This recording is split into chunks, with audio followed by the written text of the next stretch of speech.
This is just a sample of the audiobook. To get the complete audiobook, access the link posted in the first comment. President Xi Jinping and the CCP see themselves as the rightful rulers of the world. They believe their communist ideology superior to the democratic capitalism of the West.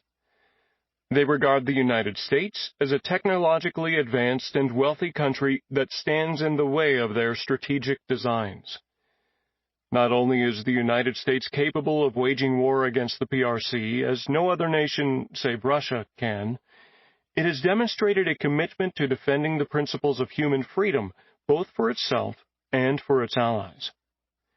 As such, the PRC cannot be indifferent to the United States' political and economic development. It would prefer a United States that is deeply divided internally and discredited in its use of diplomacy and military force abroad. It wants to manage America's decline as a world power, if it can achieve it.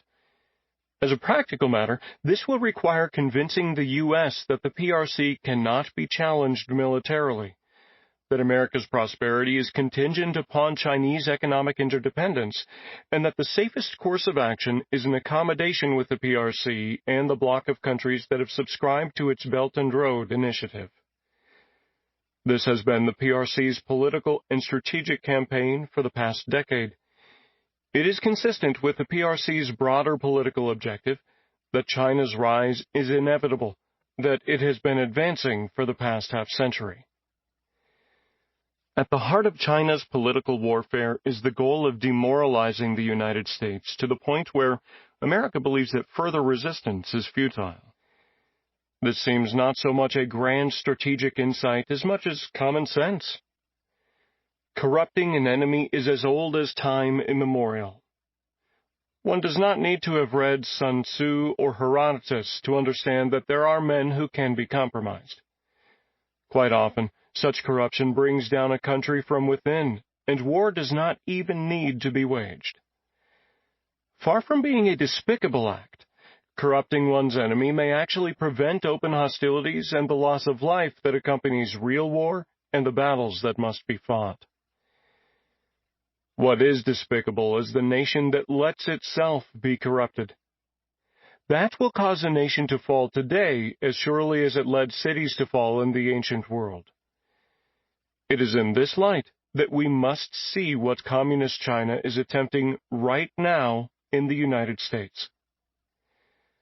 Lest anyone doubt what is going on, we are in a war today with the People's Republic of China and its masters in the Chinese Communist Party. Their goal is not to use bombs or bullets if they can be avoided. They would much rather compromise our leaders and corrupt our elites and have their way with us in the most peaceful and orderly way possible. They do not need to fight us on a battlefield if we are so otherwise demoralized and compliant that war will never even be fought. This is worth noting, for they have engaged in this current political and information war against the United States, confident that America has grown corrupt and that its political, financial, and cultural elites are in near complete sympathy with the globalist project of an interdependent world, with the PRC at its head. This confidence has arisen from a half-century of political deception, manipulation, and penetration of American society.